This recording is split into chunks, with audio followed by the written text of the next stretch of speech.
I'm so sorry I can't join you at the Tokyo International Education Festival this year. Your agenda around learning for life is so important. And Tokyo is just a great venue to advance that agenda. These days, digitalization is connecting people and continents to bring together much of the world's population, and it has vastly increased our individual and collective potential. But the same forces have also made the world more volatile, more complex, and more uncertain. The rolling processes of automation and hollowing out of jobs have radically altered the nature of work and life. For those with the right knowledge and skills, that's been liberating and exciting. But for those who are insufficiently prepared, it often means vulnerable and insecure work and life without prospects. Tomorrow's workers are probably going to work in very small organizations, using digital platforms to create new products and services. And future jobs are likely to pair computer intelligence with the creative, the social, and the emotional skills of humans. It'll be then precisely our capacity for innovation, our awareness, and our sense of responsibility that will equip us to harness machines to shape the world for the better.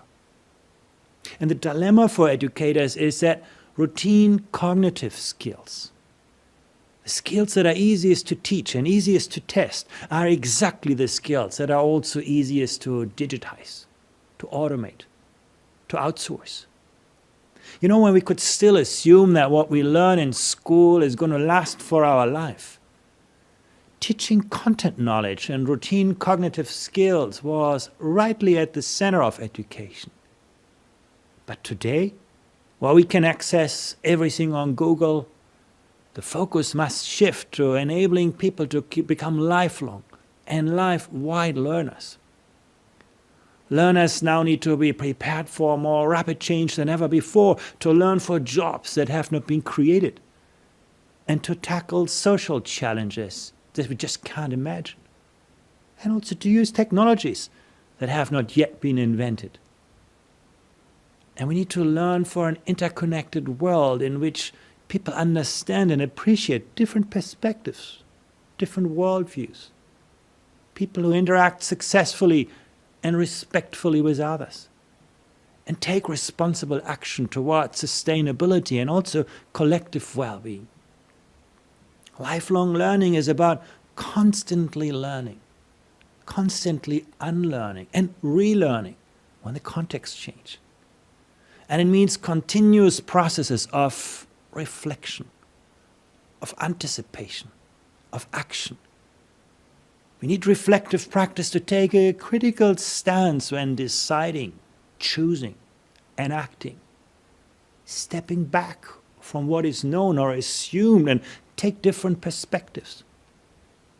Anticipation mobilizes cognitive skills such as analytical or critical thinking to foresee what may be needed in the future, or how actions taken today might have consequences for the future. And both reflective practice and anticipation contribute to the willingness to take responsible actions, in the belief that it's within the power of all of us to shape and change the course of events. Creating new value as a transformative competency will bring together the processes of creating, of making, and of bringing into being. And it will look for outcomes that are innovative, fresh, original, outcomes that contribute something of intrinsic positive worth. It's going to involve entrepreneurialism in the broader sense of being ready to venture. And more than that, at work, at home, and in the community, people will need a deep understanding of how other people live in different cultures, in different traditions, and how others think. These days, we no longer know how things are going to unfold. Often we are surprised and need to learn from the extraordinary. And sometimes we make mistakes along the way. And it'll be often the mistakes and failures, when properly understood, that create the context for lifelong learning and growth. by strengthening cognitive, emotional, and social resilience.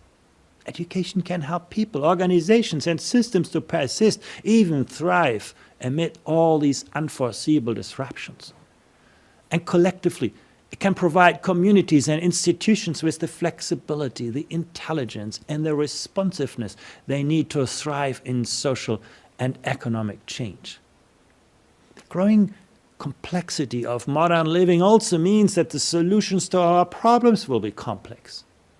In a structurally imbalanced world, the imperative of reconciling diverse perspectives and interests will require people to become good in handling tensions, dilemmas, and trade-offs. Striking the balance between competing demands of equity and freedom, of autonomy and community, of innovation and continuity, and of efficiency and democratic process. It's going to rarely lead to an either-or choice or even a single solution. People will need to think in a more integrated way that avoids premature conclusions and attends to the interconnections between all those things, dealing with novelty, change, diversity, and ambiguity, assumes that people can think for themselves and work with others. Equally, creativity and problem-solving require the capacity to consider the future consequences of one's actions, to evaluate risk and reward, and to accept accountability for the products of one's work. That suggests a sense of responsibility and moral and intellectual maturity with which a person can reflect and evaluate their actions in the light of their experiences and their personal and societal goals, what they have been taught and told, and what's right or wrong. That is what learning for life is all about. Of course, all that's easy to say, but really hard to do. But finding answers to those challenges is exactly what the Tokyo International Education Festival is all about. And I really look forward to learn about your outcomes.